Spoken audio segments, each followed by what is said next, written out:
Di Aceh, ada sejumlah nama yang telah tercatat di lembar negara sebagai pahlawan nasional. Sebutlah Cut Nyakdin, Malahayati, Panglima Polim, serta sejumlah nama lain. Namun, masih ada tokoh dari dataran tinggi Gayo yang dianggap layak mendapatkan gelar pahlawan nasional. Keberanian dan kemampuannya dalam perang gerilya melawan penjajah Belanda pada tahun 1940-an sangatlah berbeda dengan kemampuan pahlawan lain yang telah gugur di medan perang. Mengapa demikian? Aman Dimot di bawah pimpinan Ilyas Leube berperang dengan cara yang unik, yaitu menghadang tank dan truk pasukan Belanda. Bukan hanya itu, dia dianggap kebal dan memiliki ilmu kanuragan karena tidak tergores apabila disabet pedang ataupun tidak mempan ditembus peluru.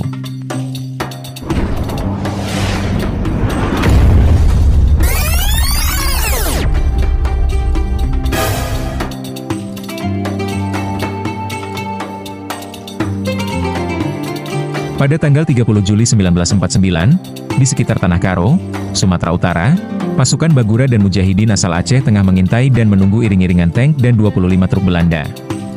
Pasukan berjumlah 45 orang itu menggunakan persenjataan senapan dan kelewang.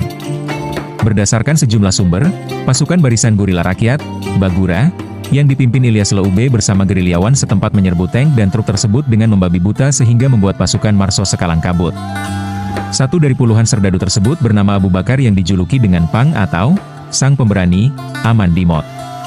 Sesuai dengan julukannya, Pang Aman Dimot dikenal pemberani dan tidak kenal takut jika menghadapi Belanda. Bahkan, pemuda itu tidak gentar walaupun dalam keadaan perang terbuka atau perang jarak dekat. Hal itu terbukti saat pasukan tersebut mulai lelah karena keterbatasan orang, persenjataan, dan logistik. Ditambah lagi, saat bala bantuan pasukan Belanda semakin melemahkan perlawanan pejuang saat itu, Aman Dimot berkeras untuk tetap melakukan perlawanan. Pilihan itu tetap diambil meski Komandan Ilyas Leube sudah memberi perintah kepada pasukan tersebut untuk mundur dan meninggalkan medan perang. Aman Dimot, pemuda kelahiran Tenamak, Kecamatan Linge, Aceh Tengah, ini tetap menolak perintah Ilyas Leube. Dia memilih melanjutkan perang terbuka bersama dua rekannya, yaitu Pangalirma dan Pang Edem. Setelah Ilyas Leube dan sisa pasukan pergi, Aman Dimot bersama kedua rekannya itu berpura-pura mati di sekitar mayat-mayat korban perang yang bergelimpangan. Saat pasukan Belanda sedang memastikan para korban sudah mati, Aman Dimot bersama teman-temannya bangkit dan menyerang pasukan Belanda itu dengan beringas. Banyak di antara pasukan Belanda yang mati kala itu. Namun, Alirma dan Edem pun tewas saat itu. Aman Dimot terus mengejar pasukan Belanda dengan pedang. Pasukan Belanda bingung karena serangan dari persenjataan mereka tidak mampu melukai, apalagi membunuh Pang Aman Dimot. Namun, akibat kelelahan, Aman Dimot akhirnya ditangkap Belanda. Pasukan Marsosi yang frustrasi karena tidak mampu membunuh Aman Dimot, akhirnya memasukkan granat ke dalam mulut sang pejuang. Tak cukup sampai di situ, pasukan Belanda pun menggilas tubuh Pang Aman Dimot dengan tank.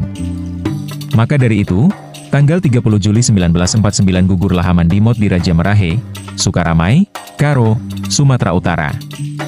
Jasad Aman Dimot pun dimakamkan di tempat itu. Beberapa tahun kemudian, kuburannya digali dan kerangkanya dipindahkan ke Tiga Binanga. Jasad Aman Dimot selanjutnya dimakamkan di Taman Makam Pahlawan Kabanjahe, Sumatera Utara.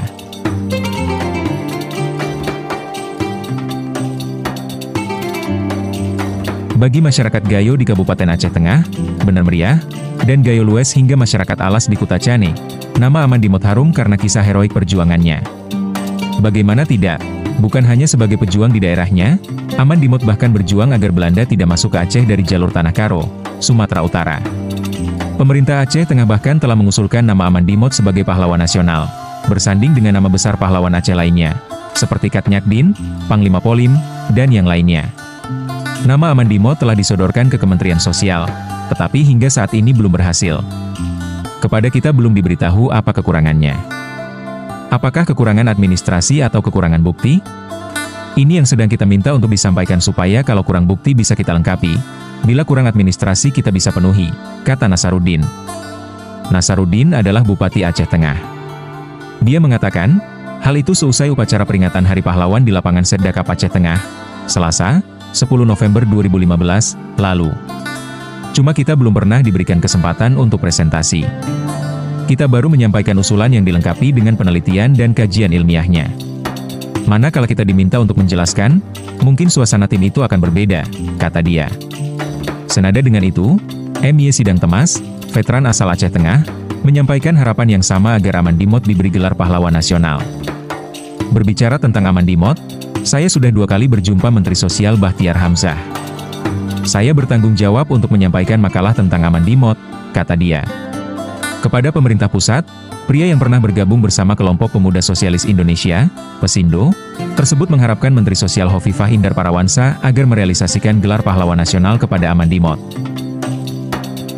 Sekedar informasi, Ilyas Leube di masa pemberontakan Darul Islam ikut berjuang bersama Daud Beureue dan kemudian bersama Paduka Wali Hasantiro turut memperjuangkan AM atau Aceh Merdeka menjabat sebagai Menteri Kehakiman di Kabinet Hasantiro. Sri Alam Ilyas Leube lahir 20 Januari 1920 di Kenawat, Lutawar Aceh Tengah dan meninggal pada 20 Januari 1982 di Jenib Biren.